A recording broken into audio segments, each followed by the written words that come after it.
Meus amigos, que a paz de Jesus permaneça em nossos corações. Agora eu quero trazer um tema muito novo para os meios espíritas, que eu quero falar sobre a cruz de São Francisco. Mas muitos poderiam pensar que eu quero falar da cruz que ele carregou, a cruz no sentido das dificuldades da vida, etc. Não, eu quero falar dessa cruz aí. Essa é a cruz que falou com São Francisco. Esse é o Cristo que falou com São Francisco. E por isso o nome da nossa palestra, a irradiação luminosa. Repare que esse Cristo está todo em luz, todo claro, saído de um fundo escuro. Repare que por trás é um fundo escuro, e ele sai por isso com uma irradiação luminosa, e com os olhos abertos ele fala com Francisco. Olha o nome da palestra: a irradiação luminosa do livro da cruz de São Cosme e São Damião.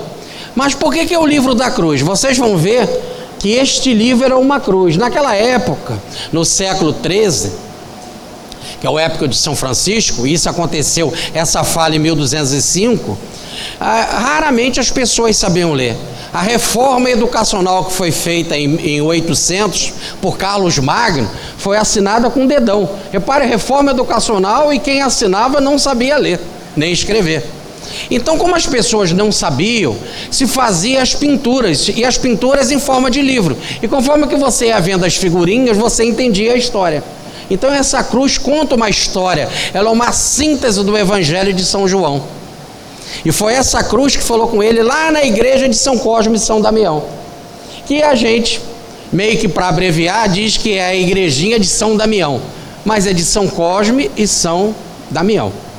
Ele foi lá fazer uma oração e o Cristo falou com ele, e começa a vida missionária de Francisco de Assis.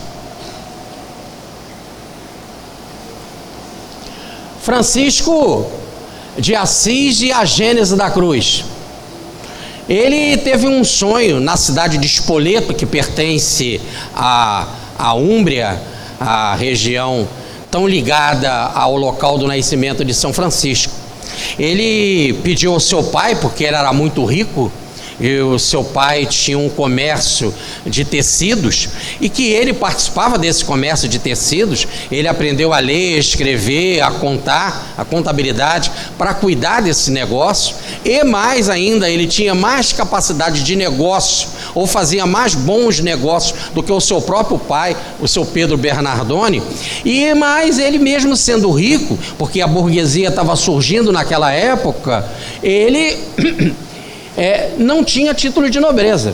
E naquela época nós tínhamos 3 classes sociais: o nobre, que não trabalhava; o clero, que vivia às custas do financiamento do povo; e o plebeu, que nascia pobre e morria pobre.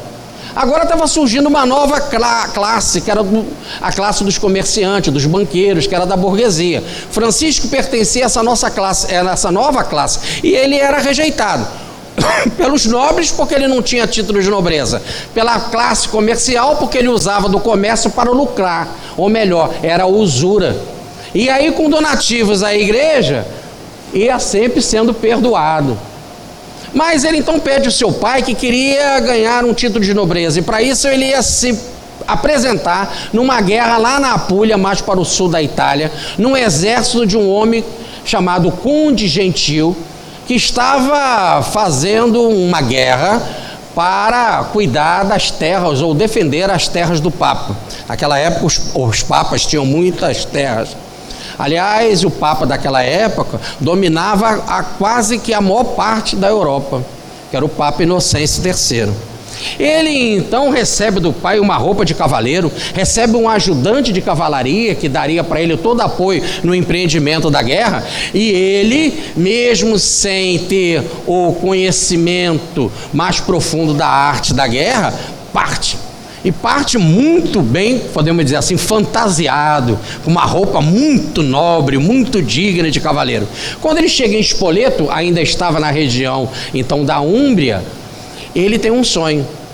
E uma voz, aquela sua voz, a voz inesquecível, que depois nós vamos ver que é a mesma voz da cruz, que é a voz do Cristo, fala com ele com toda intimidade.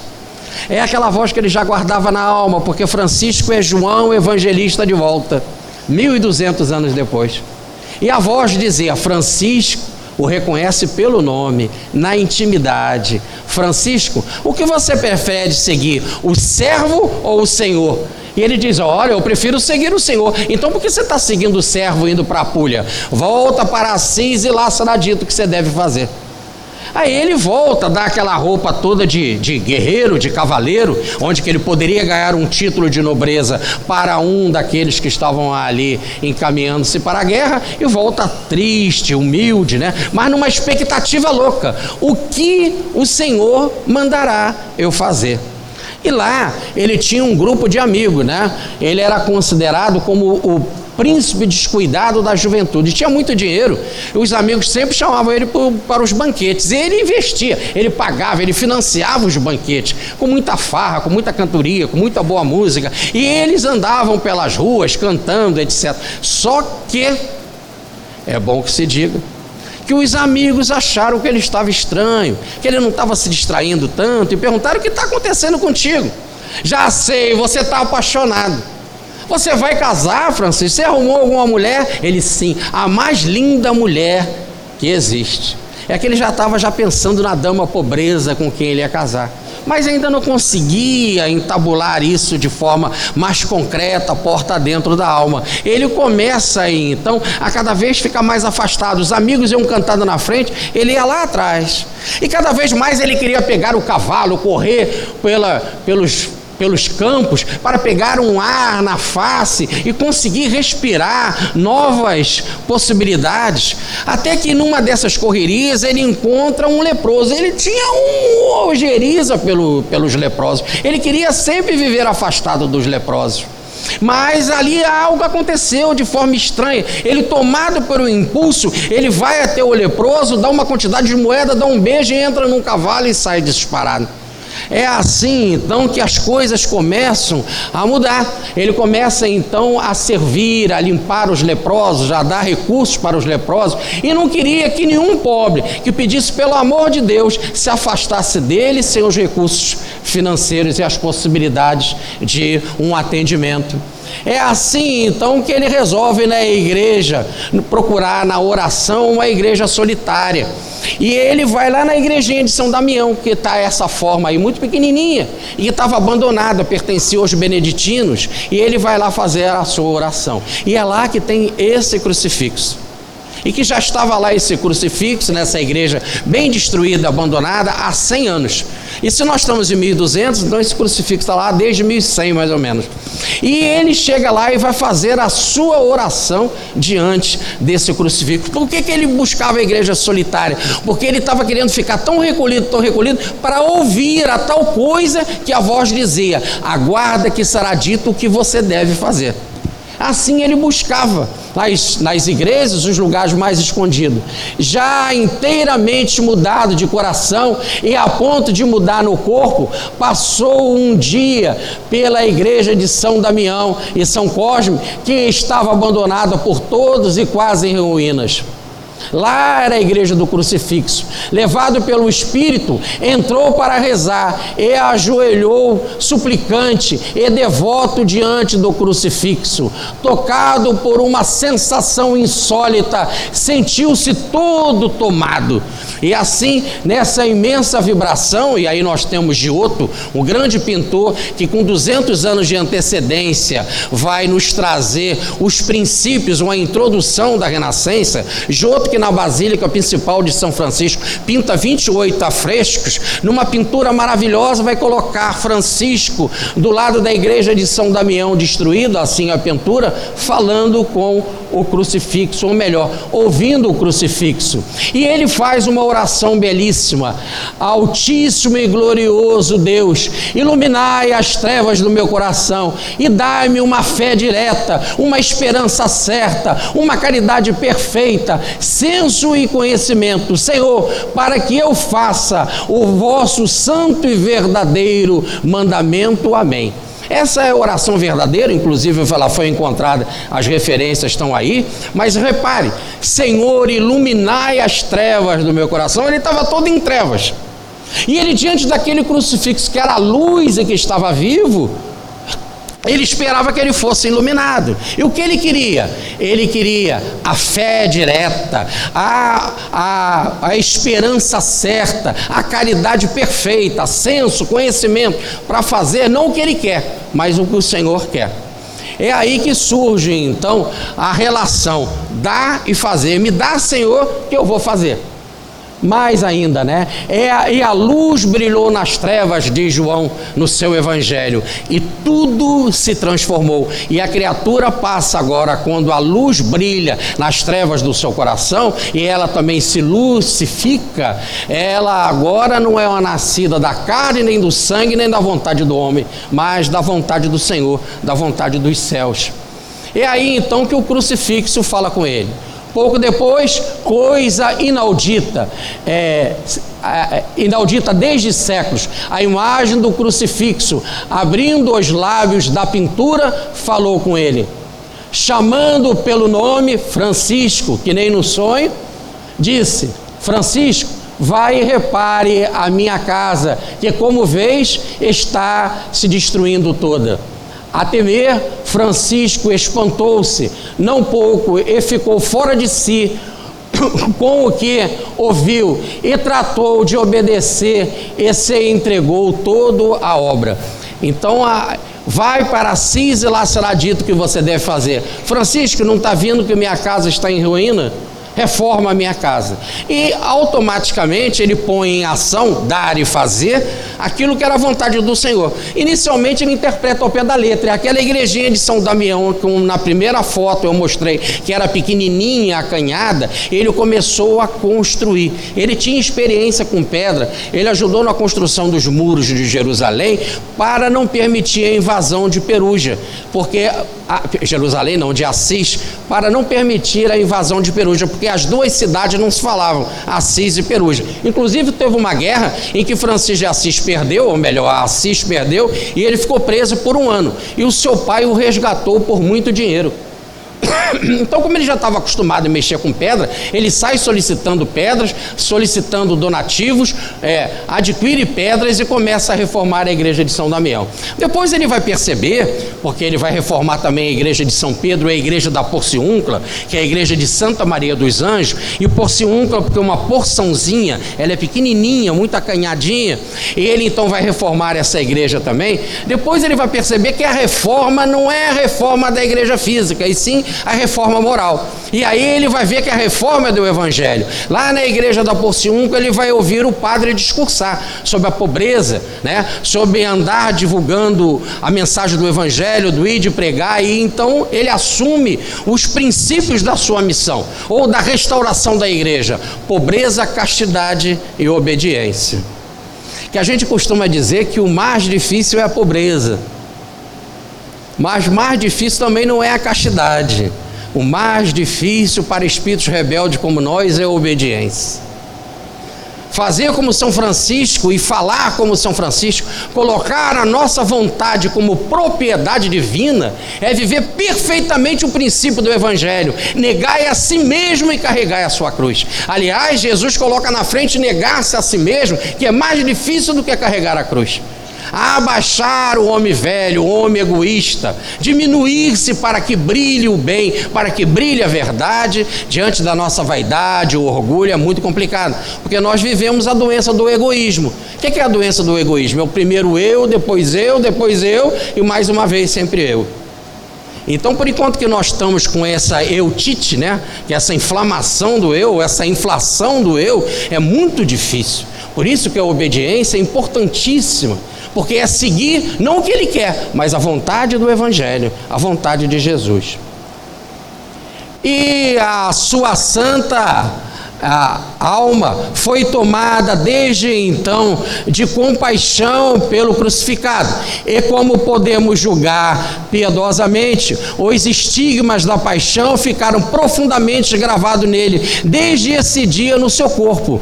Ainda desse dia no corpo ainda não, mas no coração. Então, nesse encontro que ele teve com Cristo foi com ele, primeiro ficou a marca no coração.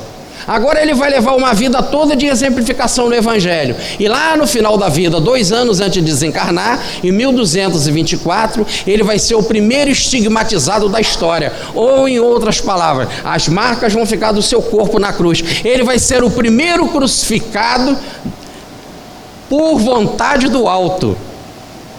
Porque até aquele momento todos são crucificados por vontade dos inimigos, dos romanos. Repare que quando a gente olha para a cruz do Cristo, a gente tem náusea. É algo que nos inspira dor, incomoda. Já quando a gente vê as marcas de Francisco, a gente se aproxima. Porque o autor da crucificação não são os inimigos. O autor não é um inimigo. O autor não é um romano. O autor é Cristo. E ele fica marcado por amor.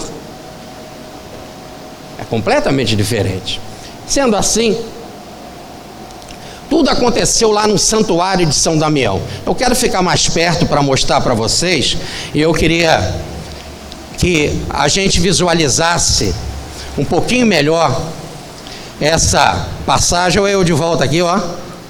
Então, lá na igrejinha de São Damião, por que São Cosme de São Damião é santo de cura? Repare que Francisco estava em trevas e pediu: iluminai as trevas do meu coração. Agora ele vai buscar cura. E aonde? Na igrejinha de São Cosme de São Damião, que é a igrejinha de cura.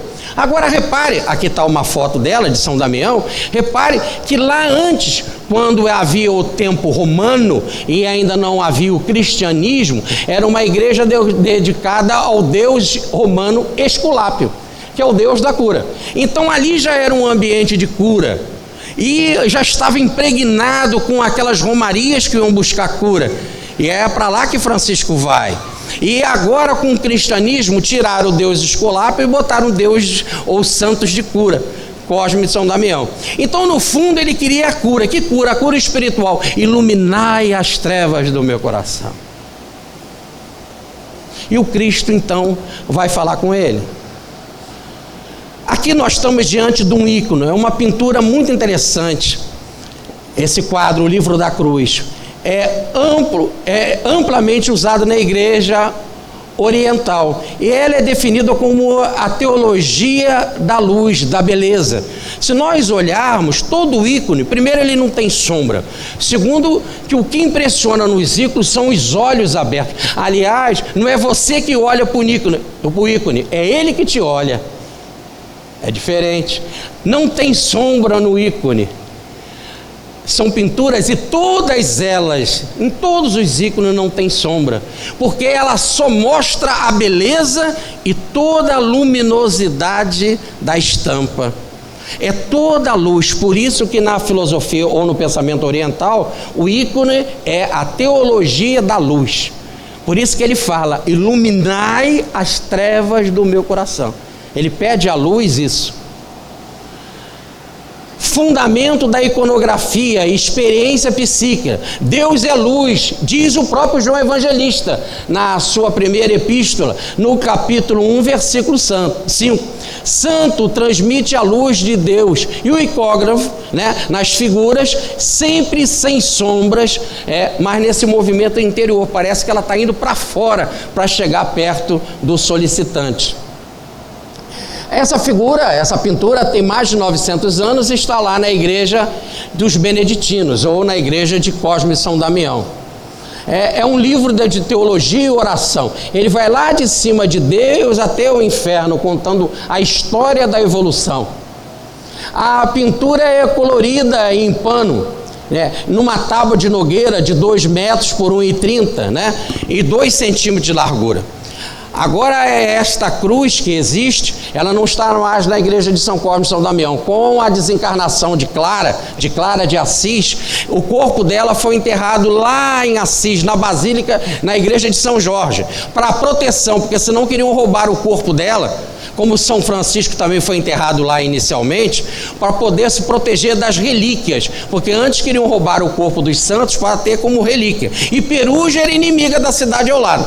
Então o corpo dela foi para lá, pegaram o crucifixo e levaram para lá também. E até hoje, na igreja de São Jorge, está lá o crucifixo que falou com Francisco.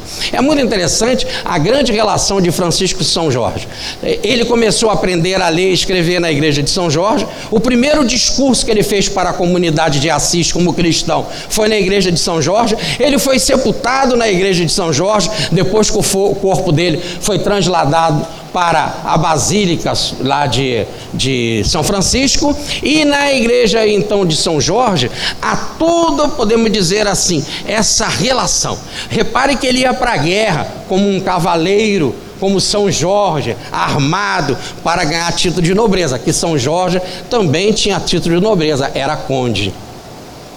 Bom, agora, lá nesse crucifixo nós temos o seguinte: o pintor pegava um pano preto, colocava em toda a madeira e pintava. Então do fundo preto sai a luz. E ele é grande, como vocês estão vendo lá, ó, 2 metros por 1,30. Jesus Cristo, só o Cristo, tem 1,80 m. Era muito maior que o São Francisco, porque nós vemos pelas cadeiras da época que ainda existe de São Francisco, ele tinha 1,35 m. Mas mesmo assim era mais alto que o Dr. Bezerra de Menezes, que tinha 1,10 m.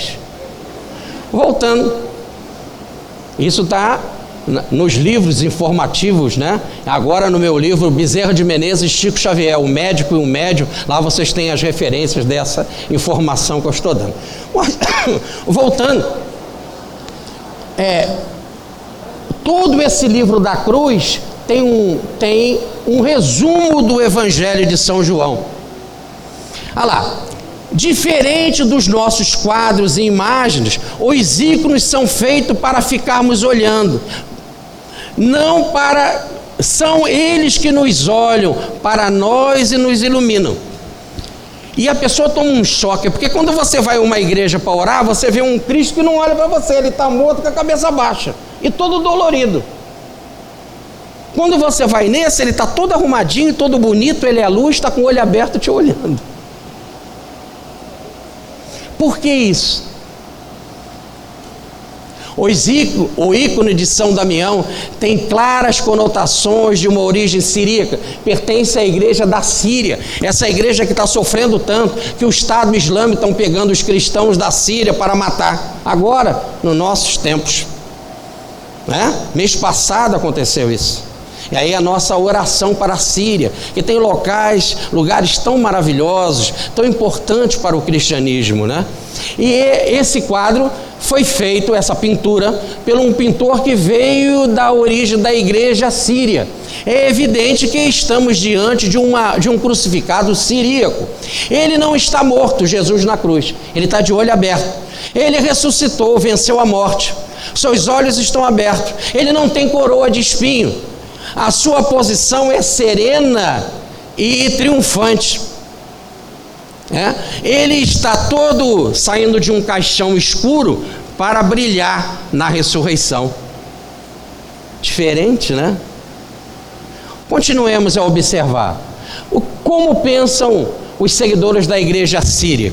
Agora, a partir do século XVIII, eles voltaram a se unir à igreja católica, apesar de que são igrejas separadas, estão unidos pelo respeito, pela fraternidade, mas até o século XVIII eles eram separados da igreja. Por quê? Porque a igreja católica via todos eles, e hoje tem 200 mil seguidores dessa igreja, como hereges. Mas por que eles são hereges? Porque eles têm a cara de vocês, frequentadores desse congresso. Também são todos hereges. E nós ainda não fizemos uma boa relação com a igreja. Ainda não conseguimos. Mas, oxalá, isso vai acontecer.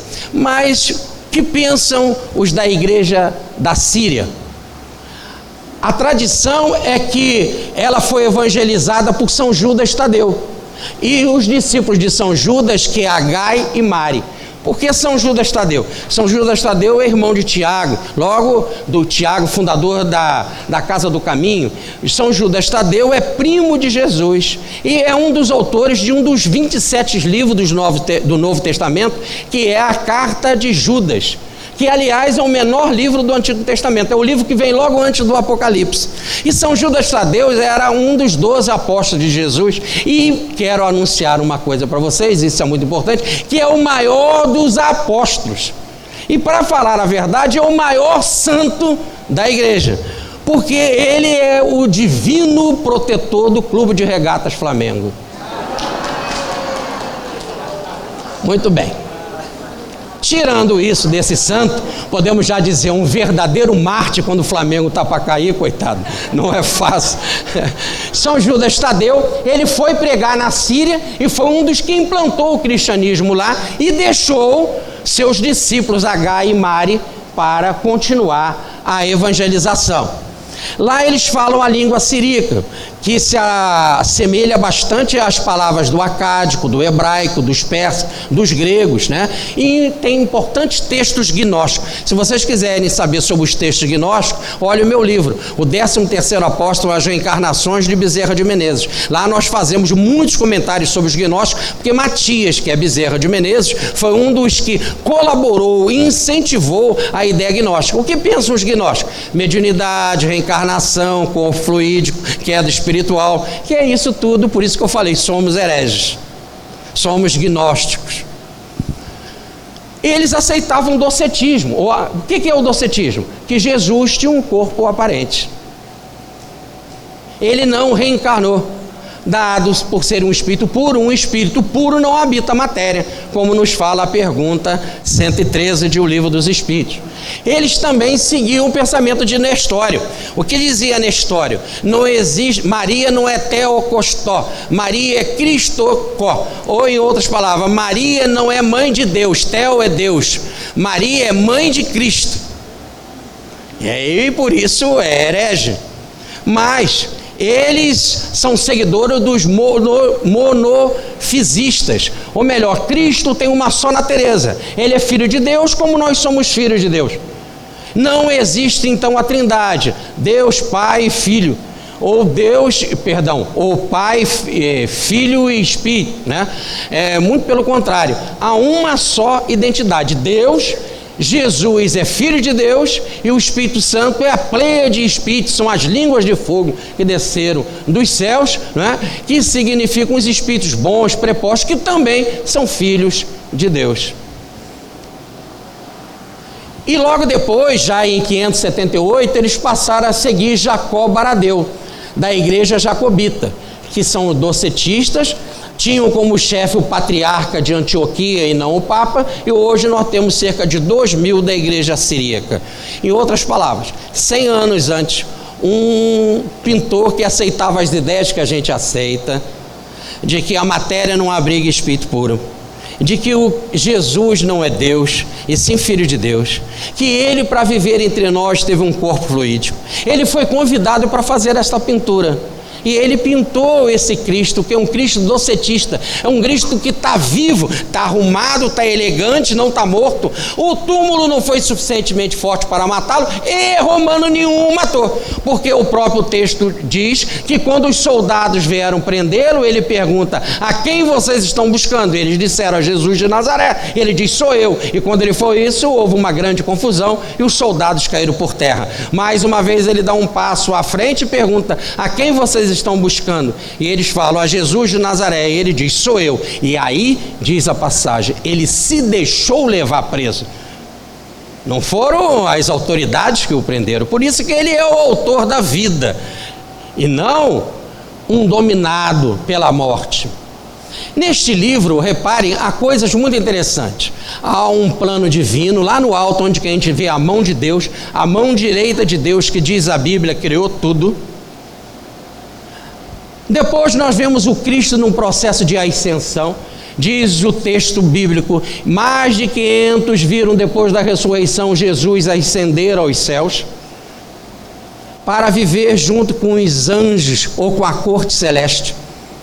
Depois nós temos o Cristo na ressurreição, porque o Cristo está vivo na cruz, com os participantes da cruz, os espíritos que saíram do túmulo logo no fenômeno da cruz, são os espíritos bons que cercam o nosso planeta. Os personagens da cruz, Maria, João, Madalena, o centurião, o Longinos que com a espada feriu o corpo de Jesus. E aí nós temos o Cristo vivo na cruz com aqueles que estão junto com eles na cruz. Depois nós temos essa parte preta, que é o plano inferior, e que diz que, como está na carta de Pedro, Jesus desceu à mansão dos mortos e também pregou para os mortos, inclusive para aqueles que estão no plano inferior. Ora, André Luiz fala a mesma coisa no livro Obreiros da Vida Eterna, dizendo que volte e meia, o Senhor, dada a sua misericórdia, desce aos planos das trevas, aos planos umbralinos, para sacudir, por vibrações de amor, espíritos que há séculos estão dominados pelo ódio e pela falta de luz, né? Estão em trevas. Então o texto mostra Jesus também descendo aos infernos e, por último, mostra os santos padroeiros daquela localidade. Nós estamos em Assis, o protetor é São Rufino, outros protetores é São Cosme e São Damião. A presença de João Batista, precursor de Jesus, de São Pedro e São Paulo, que foram também os fundadores da igreja. Um da Casa do Caminho, que é Pedro, outro da igreja itinerante, que é Paulo de Tarso. Assim o livro conta toda uma história, e brilhando nessa história, o Cristo espiritual, o Cristo num corpo celeste, o Cristo em luz, se apresenta para falar com Francisco.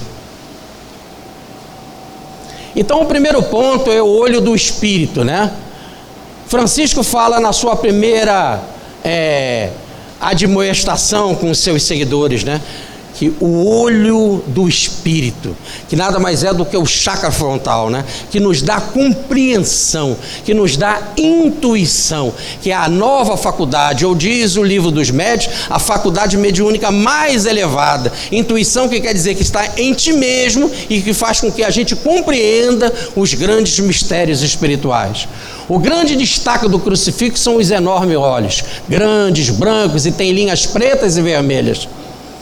E fala, dando um banho de luz: iluminai as trevas do meu coração, diz Francisco.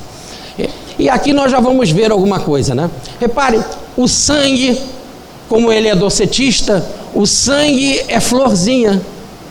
Olha, não se derrama em forma de dor, são florzinhas. Agora repare que a florzinha, ela se derrama, a luzinha, ou em outras palavras, o sangue em forma de flor se derrama sobre os espíritos do plano espiritual, se derrama sobre os personagens da cruz. Aqui do lado, ó, sai o sangue em forma de florzinha, e dos pés dele também se derrama sobre os espíritos sofredores do plano umbralino e sobre os santos protetores.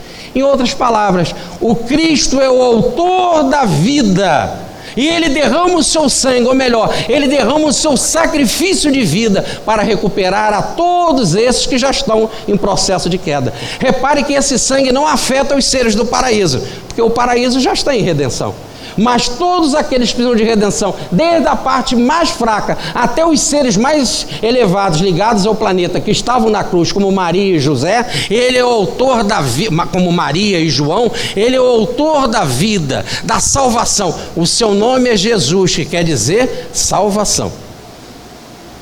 E o seu sacrifício, não só o da cruz, mas o sacrifício da sua vida, em que ele se fez menor para conviver conosco e deixar a sua mensagem, é para nos redimir. Ou melhor, a palavra redimir quer dizer nos comprar ou nos resgatar para uma vida de felicidade, que se faz através da evolução. Então, segundo o docetista lá, o pintor do corpo fluídico de Jesus, havia um mínimo de sangue e que se derramava sobre todos que precisam de salvação. O povo disse na hora da cruz: que o seu sangue caia sobre nós e sobre os nossos filhos. Eles nem entendiam o que estava falando, porque realmente, se eles são a favor da crucificação de Cristo e preferiam que um ladrão, um criminoso fosse liberto como Barrabás, e gritaram: crucificam, crucificam, que esse sangue do amor de Cristo, que é um sangue de redenção, deve cair sobre eles, sobre todos nós, para nos redimir, porque precisamos do amor de Cristo para nos transformar. O sangue então brota como flor, né? Não é martírio, é bênção. O Cristo não vai na cruz para sofrer, ele vai para a cruz para nos abençoar. O sangue é a sede da vida. E por isso que algumas religiões não gostam da transfusão de sangue, mas Jesus falou da transfusão de sangue, quando ele: tomai e bebei todos vós, isso é o meu sangue, o sangue de uma nova e eterna aliança, que será derramado por vós. Então ele é autor da vida, e agora, se o sangue é a vida, se o sangue é a vida do corpo, o Cristo nos quer dar uma vida muito maior do que a do corpo, que é a vida espiritual. Então ele derrama o seu sangue, não para que a gente tenha uma vida física, mas para que a gente tenha a vida verdadeira. Ou como ele mesmo disse: vim para que tivesses vida, vida em plenitude, vida em abundância. E que se faz com outro tipo de sangue, de uma nova aliança que é feita por amor. Por isso a forma de florzinha, e não de martírio, e não de dor. Logo, é uma redenção, ou melhor, ele quer nos comprar pelo seu amor. Lá na dimensão divina só está Deus. Deus é o Criador, inclusive de Jesus e do paraíso. Deus é o autor de tudo, e está lá a sua mão direita como Criador. E a Bíblia diz: a mão direita de Deus, ou a ação divina, já que a mão direita quer dizer a da ação, a do trabalho. Eu trabalho, meu Pai trabalha até hoje, é o autor da criação e a sustentação da criação. Ele está fora de tudo, ele está fora do livro, tanto que ele nem fecha o ciclo. Por quê? Porque ele transcende ao círculo. E daqui para baixo, na cruz, ele é o Deus imanente. Lá para cima, ele é o Deus transcendente, como nos fala o professor Pietro Ubaldi, né? Ele é a causa-prima.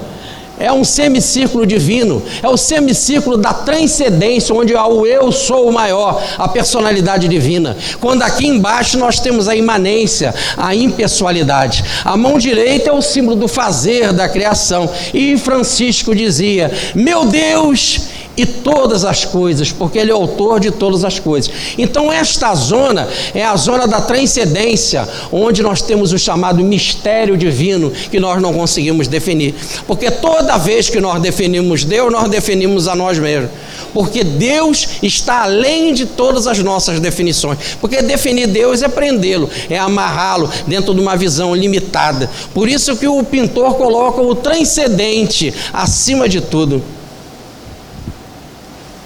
E explica o professor Pietro Ubaldi no livro Deus e Universo: ser como transcendente, Deus se conserva na sua essência como eu sou, incognoscível para o homem, como imanente, ou melhor, em toda a história da cruz, até lá no inferno, em tudo, como imanente, ele transferindo-se do nosso relativo através da criação, através da forma que assumiu para os nossos sentidos, que é a natureza, torna-se acessível ao conhecimento humano. Então é pela natureza, é pela criação que a gente consegue contemplar Deus e poder imaginar o que seria ele como transcendente.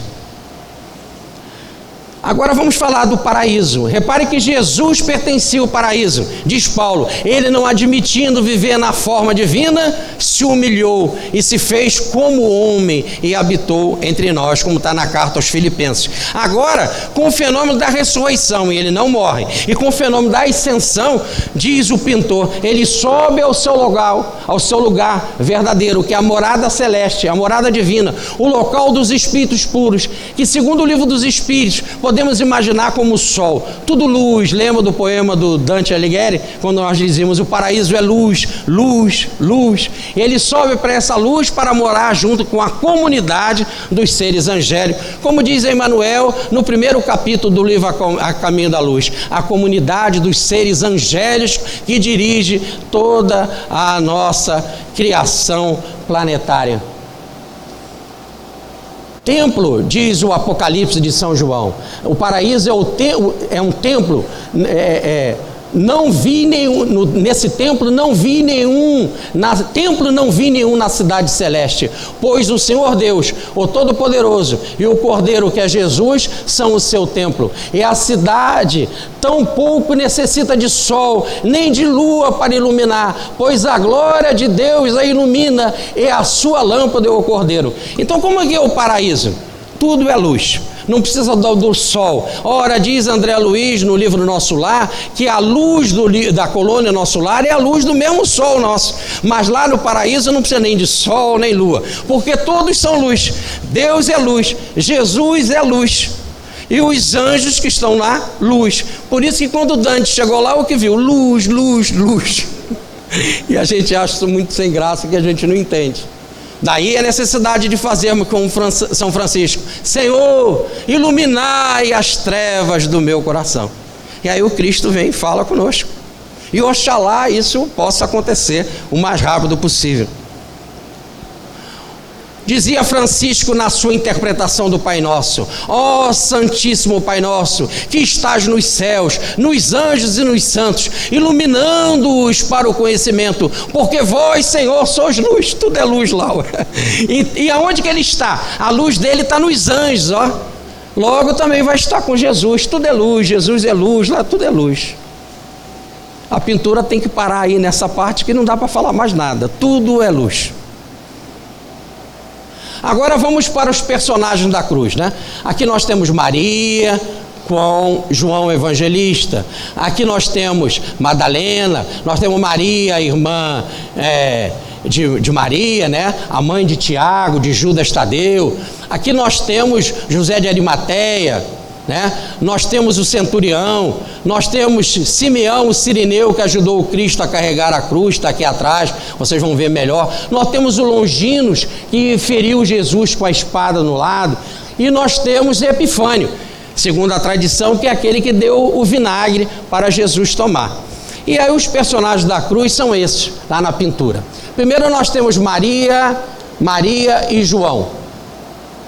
Maria com seu manto branco de luz, um manto branco da luz, vestido vermelho escuro do amor intenso, a sua túnica violeta, né, que é o sacrário que trouxe o Cristo, e a sua mão indica Jesus, como ele já tinha dito e falávamos antes nas bodas de casamento. Eis lá, olha a mão dela indicando. Ela não está indicando João, ela está indicando Jesus na cruz. Não é para me seguir, é para seguir Jesus. Fazei tudo quanto ele vos disser. Assim começa lá nas bodas de Canaã, com um pedido de Maria, a missão de Jesus. Vamos para João. João está voltado para Maria, porque nós não podemos entender João sem Maria. Toda a vida de João é para Maria, porque o Cristo mandou ele tomar conta dela na cruz. Então ele se volta para ela, mas a mão dele aponta para Jesus. Repare a mão dele.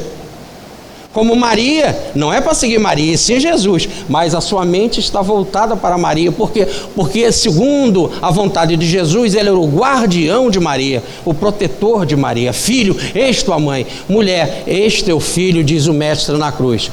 Ele está no manto rosado, porque ele é o discípulo amado, daí o rosa. Ele está com veste branca da pureza, da sua castidade, que depois ele vai colocar como Francisco de Assis: pobreza, castidade, obediência.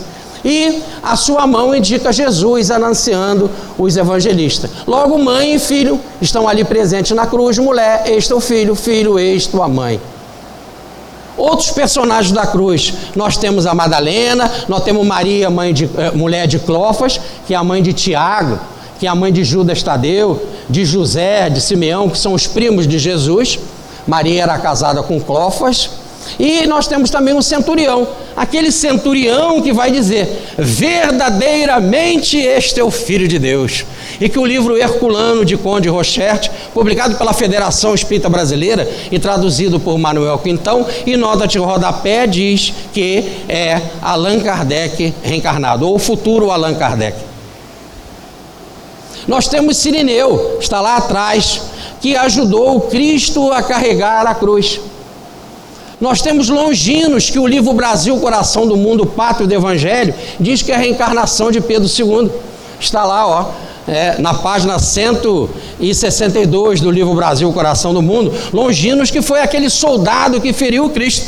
Por isso que quando Pedro II ia reencarnar, Jesus falou com ele: você vai talvez para a sua última missão, saiba se comportar lá sempre no amor, embainha a tua espada, Pedro, ou embainha a tua espada, Pedro II, né? Embainha a tua espada, deixa e não tome nenhum partido em termos de guerra. Infelizmente, a guerra do Paraguai, onde que ele cismou particularmente depois que Duque de Caxias não queria mais combater, dizendo que a guerra estava terminada. Ele diz: não transijo não dialogo, não me relaciono com o caudilho, e eu quero o fim de Solano Lopes. E a guerra chegou numa barbárie tal, porque Solano Lopes botava as crianças na frente, e teve de morrer muitas crianças. A população do Paraguai foi reduzida a 50%, e hoje nós não temos só dívida com os negros, mas nós temos uma dívida tremenda com os paraguaios, e pelo amor de Deus, nós temos que parar de falar que Paraguai é coisa falsa. Tudo que é falso a gente diz é meio paraguaio, não é isso? Nada, são irmãos nossos, maravilhosos. E diz o livro Brasil, Coração do Mundo, devemos aprender a respeitar que cada povo tem a sua dignidade e que inviolavelmente deve ser respeitado. E que o Brasil aprendeu, com os 5 anos longos da guerra, a respeitar todos os povos e a não cometer mais, diante do arbítrio, o direito de se meter na vida de qualquer outro povo que tenha a sua função. Aqui nós temos Longinos, que é aquele que deu com a espada então do lado de Jesus, e nós temos o Epifânio, que deu também o vinagre para Jesus tomar. Aqui um ponto: não é vinagre no sentido que a gente tem hoje do vinagre para salada, é um vinho brabo, é um vinho seco, rascante, que era o vinho dos soldados. Não era aquele vinho que Pilatos tomava, com uvas de qualidade, amadurecida, etc. Era um vinho mais novo, mais rápido, mais seco, logo avinagrado, né?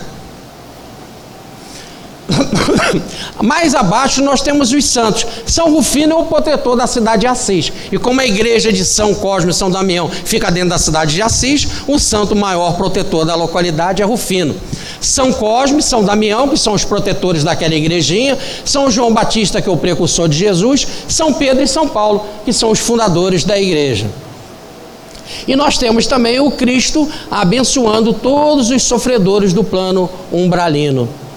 Agora, olha que coisa interessante, como o livro é uma historinha, ele faz assim com todos. Eu só vou dar um exemplo.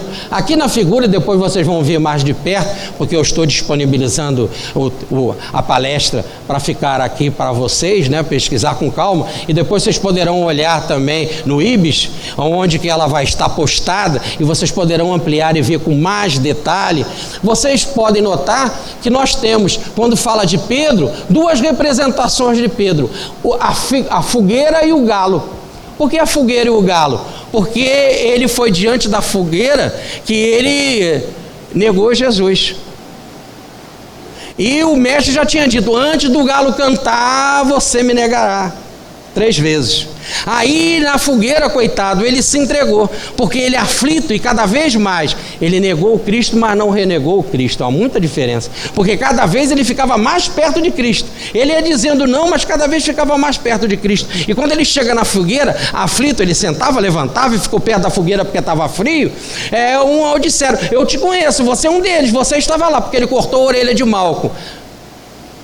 Lembrança: Malco, em poemas publicados pela Federação Espírita Brasileira, é esse Vantuil de Freitas que nos abriga aqui, é o mentor da nossa casa, né? Vantuil de Freitas é a reencarnação de Malco, que Pedro pegou a espada e cortou a orelha direita dele, e o Cristo colocou no lugar e disse: Pedro, embainha a tua espada, quem pela espada fere, pela espada será ferido. E agora, lá na casa de Caifás, disseram: você é um deles, eu te conheço, você, e falou, era um dos irmãos de Malco, e ele ficou nervoso e começou a falar, e sentava, levantava e falava. Quando ele falou, ele se entregou pelo sotaque. Como vocês poderão notar, o meu sotaque carioca me entrega. Assim também ele se entregou pelo sotaque, ele era galileu. Você é um galileu, você é um deles. Ele disse: não sou. Aí o Cristo passa e ele chora. E a gente rapidamente, porque já tem alma de traidor, de renegar as coisas, nós dizemos: olha, o Cristo olhou para ele negou Jesus, Jesus fez aquele olhar: tá vendo, Pedro? Tá vendo, Pedro? Ora, Jesus não poderia ter esse tipo de olhar, esse é o olhar nosso. Pedro simplesmente olhou para o Cristo e viu que como homem não podia fazer mais nada, que como homem ele ia ser entregue para Roma, que como homem ele ia ser martirizado, e que todas as suas esperanças de amor tinham ali, no caso, para salvá-lo, tinham terminado. E ele chora amargamente por amor a Cristo. Tanto que logo depois da ressurreição ele vai dizer para Jesus: mas Senhor, tu sabe todas as coisas, tu sabe que eu te amo, Senhor. Sendo assim, nós temos a fogueira e nós temos o galo também representando a figura de Pedro. E nós temos o plano inferior, porque o próprio Pedro é quem diz na sua carta que o Cristo desceu ao plano inferior para salvar os espíritos umbralinos, sofredores. E nós temos, para terminar aqui nessa apresentação, a grande pedra que mostra que o Cristo é a pedra angular. Então, qual é a base de sustentação de tudo? A base da evolução é Cristo. E como a vida toda está alicerçada na pedra de Cristo, ou como diz a passagem evangélica, nós temos que colocar a nossa casa, não na areia movediça, mas na pedra firme, para que quando vem a enchente, quando vem o vento, ela permaneça de pé. Então está se dizendo aí que a base de toda evolução, ou melhor, de toda a redenção, está alicerçada na cruz de Cristo. É Cristo quem comanda a nossa evolução, e por isso ele mesmo fala: é a obra que o Pai me deu para completar, nos transformar em santos irrepreensíveis na caridade. Não é fácil, coitada, a obra dele. Nos transformar em santos irrepreensíveis na caridade, diz Paulo na carta aos Éfesos, no capítulo 1. E aí, se a gente conseguimos tirar o Cristo da cruz, ele fica todo em luz, olha lá, ó. A luz brilha nas trevas, e ele está vivo, ressuscitado, ele não morreu. Ora, ele não está morto, não há coroa de espinho, ele não derrama sangue, e não está ensanguentado, os seus pés estão bem plantados, ele está firme, está numa posição de vencedor, e não de derrotado, caído. Os seus cabelos estão arrumadinhos, os seus braços estão em posição de oração, braços abertos ao Pai. Pai, nas tuas mãos entrego o meu espírito. Cristo abre os braços na cruz em amor, ele abre os braços ao Deus, se entregando a Deus, e ao mesmo tempo em oração ele diz: Pai, perdoa, porque eles não sabem o que fazem. Então ele abre os braços também em amor. Então, nessa ressurreição, repare, a sua cabeça está inclinada para Deus e não inclinada para a morte, e ele está com a roupa todinha prontinha, arrumada lá, que é a roupa da glória, da vitória, da ressurreição. Repare que quando as mulheres foram no túmulo e viram que o Cristo não estava lá, os anjos disseram: ressuscitou, por que procura entre os mortos aquele que ressuscitou? E o sudário estava dobradinho no canto, diz o texto evangélico. Ora, o pintor percebe isso e coloca ele também com a roupa toda pronta, que é a roupa da vitória, da glória, da ressurreição. A morte não o prendeu, e a Páscoa é um dia maravilhoso, que a Páscoa é o dia que a morte dançou, ela perdeu, e com a Páscoa a gente sabe que o Cristo venceu, e que túmulo nenhum, dizia Newton Boechat, é forte, é suficientemente forte para prender o espírito que é imortal e que liberto sempre canta e vibra, né?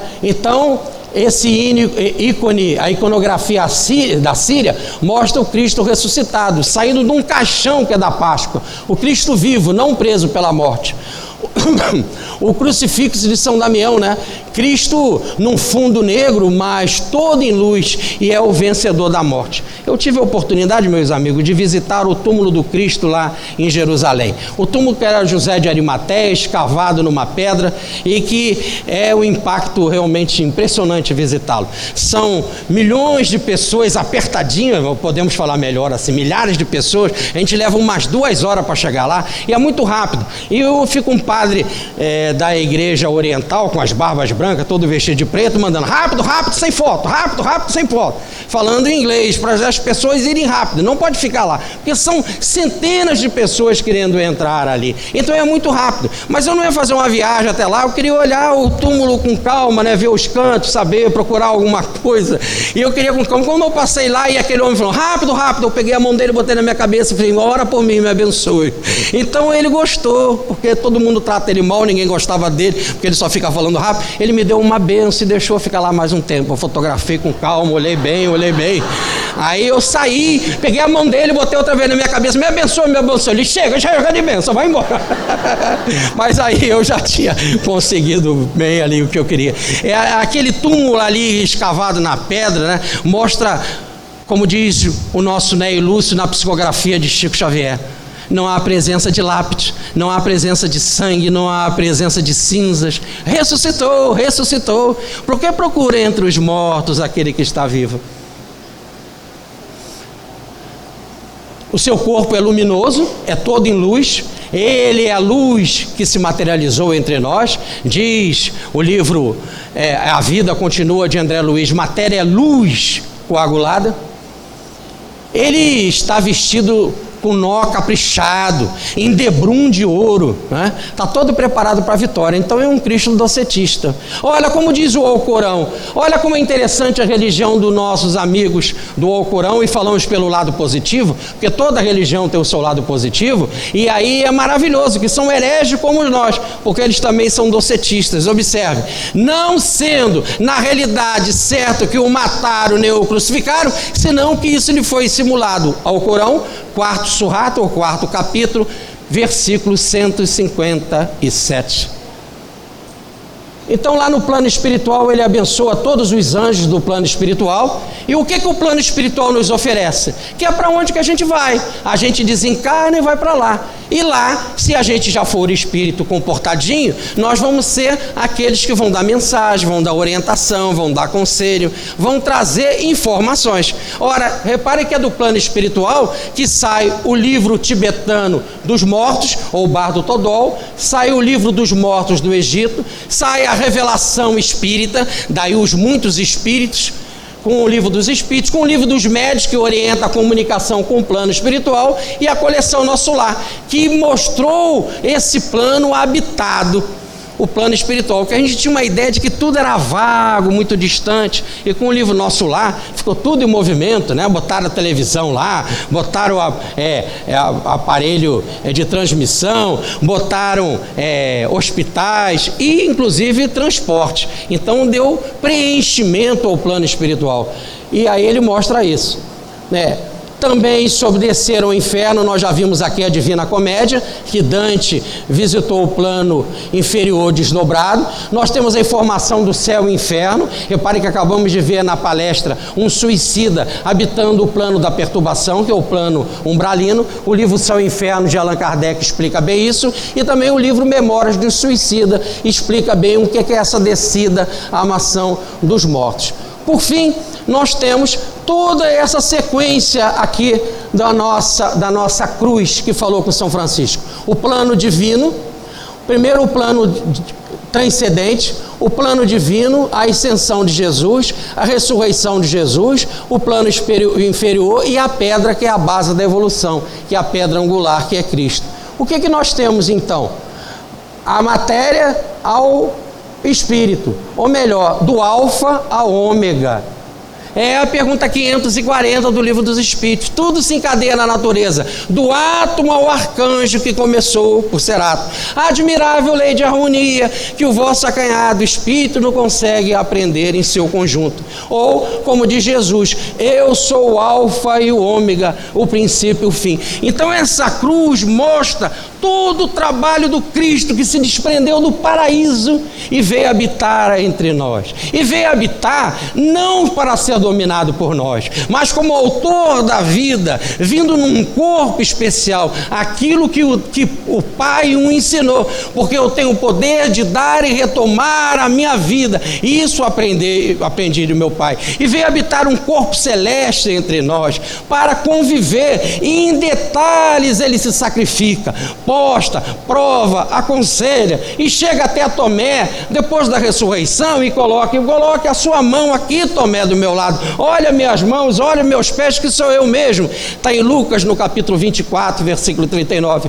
Porque um fantasma não tem carne e ossos como vede que eu tenho. E pegou peixe, mel e pão e comeu, para dizer, sou eu mesmo, eu de volta, ressuscitei, e quero dizer que sou autor da vida. E de pregai, fazei a vontade do Pai e espalhai o Evangelho mundo afora. Essa é a mensagem da cruz do Cristo. É isso que Jesus fala com ele. Francisco, restaure a minha igreja. Francisco, mude os rumos da minha igreja, apresentando o projeto do Pai, que é o projeto de evolução, que é a obra que eu tenho para completar, que é a obra de amor, que transformará a todos em seres do paraíso, transformará a todos em seres redimidos, transformará a todos em santos, irrepreensíveis diante da caridade. Esse, o Cristo que falou com Francisco, se aproxima da comunidade que tanto ama a obra unida de Kardec e Rustem. Esse Cristo, autor da revelação divina, autor da nossa vida, se aproxima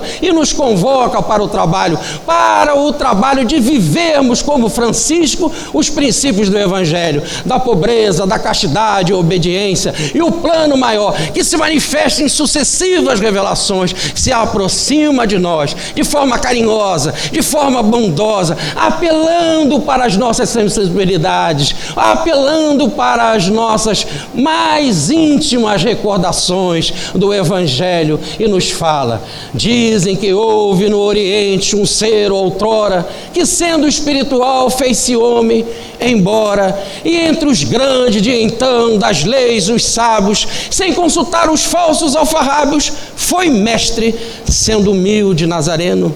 Concentração astral que a ciência encerra, ele desceu iluminando a terra e a fé pregando, a fé que nos consola. Ele, o Cristo, era o verbo, era uma escola, verbo, sol, clarão, verdade, voz do Cristo, visão dos céus. Como ha de passar o ser humano sem ter luz? Se és estrela, se és farol, se és Jesus. Minha alma, pois, vos pede, vos implora, vós que viveis errando lá por fora, fugindo do dever, manchando a história, entrai. Que o 11º Congresso de Rustem, que quer nos ensinar a unir por amor aquilo que é projeto divino e que um homem nenhum deve separar. Aqui na casa abençoada de Antônio Vantuil de Freitas, aqui nós temos luz, escola e amor. Entrai para viver em paz e em felicidade. Fique com Deus e me inclua nas orações de vocês.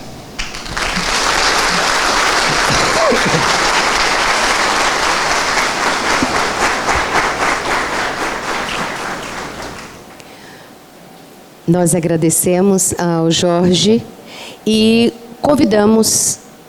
pedimos que ele permaneça no palco e convidamos Júlio Damasceno para também subir ao palco, que nós temos um momento de lançamento de um livro maravilhoso.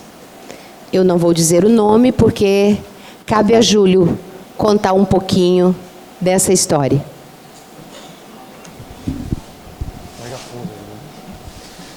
Gente, boa tarde. Nós decidimos antecipar aqui um pouquinho o horário do lançamento do livro, que já virou uma tradição para os nossos congressos Rustem, e que nós preparamos, mais uma edição com muito carinho, com muito gosto, aqui para o 11º Congresso Rustem, realizado aqui no Vantuil de Freitas. Cada livro desses que foram apresentados hoje aqui são um presente, que nós procuramos oferecer para todas essas milhares de pessoas às quais vocês se juntam agora, que têm nos acolhido, nos abraçado em cada um dos congressos Rustem. O livro é uma forma de estender esse momento, é uma forma de convidá-los a ler, a estudar, a refletir sobre tudo o que foi dito aqui ao longo do dia, ou desde ontem, e para que vocês possam levar no coração de vocês um pouco dessa vibração, um pouco desse amor que se irradia do Evangelho renovado, do Evangelho da volta do cristianismo do Cristo, e do qual todos nós somos partícipes, na medida que somos convidados, né, a deixar de lado as nossas inseguranças, as nossas limitações, as nossas fraquezas, e arregaçar as mangas e trabalhar por esse Brasil, coração do mundo, pátria do Evangelho, que se apresenta como uma oportunidade das nossas vidas, né? Ninguém encarna por acaso, ninguém vive determinadas as principais circunstâncias da vida por acaso, e certamente todos nós estamos aqui presentes por uma razão nobre que pode ser transformadora para as nossas vidas. Dessa vez, eu acho que o Jorge, depois de pegar fôlego, pode aqui trazer um pouco mais de referências, mas nós procuramos trazer para vocês um verdadeiro tesouro espiritual. Bittencourt Sampaio, que é o autor dessa obra, de Jesus para as Crianças, ele é apontado tanto na obra Voltei, de Frederico Figner, quanto em Memórias de um Suicida, de Ivone Pereira, como um dos principais dirigentes do espiritismo cristão no Brasil, junto a Bezerra de Menezes, junto a Ismael, uma estrela de verdadeira grandeza, de verdadeiro brilho no plano espiritual. E essa obra de Jesus para as Crianças é a primeira obra da literatura mediúnica brasileira, né? Destinada ao público infantil. Nós conversamos muito antes da preparação desse livro, porque na verdade é uma infância relativa, não é uma infância no sentido exato do termo, porque para espíritos desse porte todos nós somos crianças.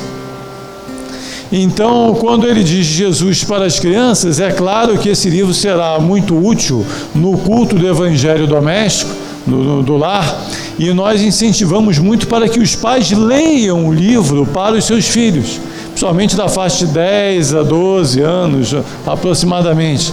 Ele não é um livro infantil, não tem figurinha dentro dele, mas é um livro que emociona, é um livro que transforma, é um livro que sensibiliza as nossas almas, porque toca questões muito ligadas às nossas vidas, às nossas dificuldades, aquilo que nós temos que enfrentar. Então, embora ele seja uma edição muito singela, porque são edições artesanais, são edições que não são profissionais, digamos assim, embora a singeleza da forma, nós gostaríamos que vocês recebessem como um verdadeiro tesouro, que guardassem com todo o carinho no coração de vocês, que lembrassem com muito carinho desse momento, que associassem esse instante à obra Os Quatro Evangelhos e que daqui para frente vissem ele como uma parte integrante, um todo harmonioso com o Evangelho segundo o Espiritismo de Kardec, e vissem nele, nessas duas obras, o principal símbolo da restauração do cristianismo do Cristo. E talvez esse livro possa ajudá-los a aplicar esses ensinos no dia a dia e, o que é principal, a repassar para os seus filhos, para os seus familiares, todo esse ensino que o Cristo nos traz. Não sei se o Jorge já pegou fôlego, queria também dividir. Nós temos nesse livro como primeiro publicado no Brasil em língua portuguesa que atende à infância em termos de evangelho, mas essa infância é daqueles principalmente que também se fazem pequenos, né? Eu comentava com o Júlio, em termos de brincadeira, quando nós estávamos aqui vendo o anúncio do congresso de Petrobaldi, o Tiago do lado do Felipe Salomão, e eu dizia assim: olha só, Júlio, como o Tiago é muito mais velho que o Felipe. Então é mais ou menos assim, todos nós temos essa nossa criança interior, e esse livro é para essa criança. Então é uma bênção da espiritualidade. Ele surgiu em 1901, depois teve a sua última edição em 1934 e nunca mais foi publicado. Então está aí Bittencourt Sampaio, né? E nós vamos fazer uma palestra no posto Bittencourt Sampaio, ligado às obras sociais do Grupo Espírita Regeneração em Goiânia, sobre a Vila do Bittencourt Sampaio. E eu falei desse livro. E uma pessoa se aproximou e disse: como é que eu faço para ter esse livro? Você está esgotado. Eu falei: mas eu queria muito. Eu falei: mas eu tenho a cópia lá em casa. Você quer digitalizar e a gente publica? Eu falei: agora mesmo, pode mandar para mim. Eu cheguei em casa, tirei cópia, botei no correio, ela digitalizou. No seu nome é Norma Guimarães, uma psicóloga dedicadíssima. Ela estava aqui ontem, aqui hoje também um pouco de manhã, mas está passeando aí com os filhos pela Chapada dos Guimarães, é isso?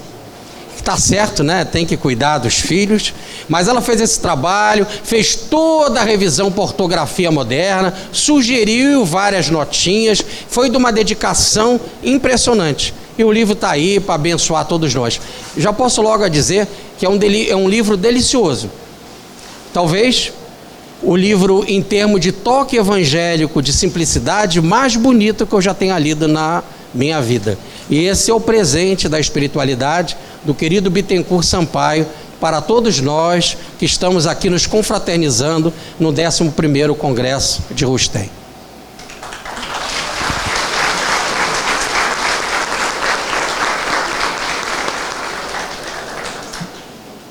Que Deus abençoe a todos vocês. Nós voltamos daqui a pouco, né? Vai ter uma continuação, mas para falar de curas, mas saibam que é realmente de coração que nós entregamos isso a cada um de vocês. Muito obrigado. Poderão ficar sentados. Poderão ficar sentados, que até vocês o presente chegará.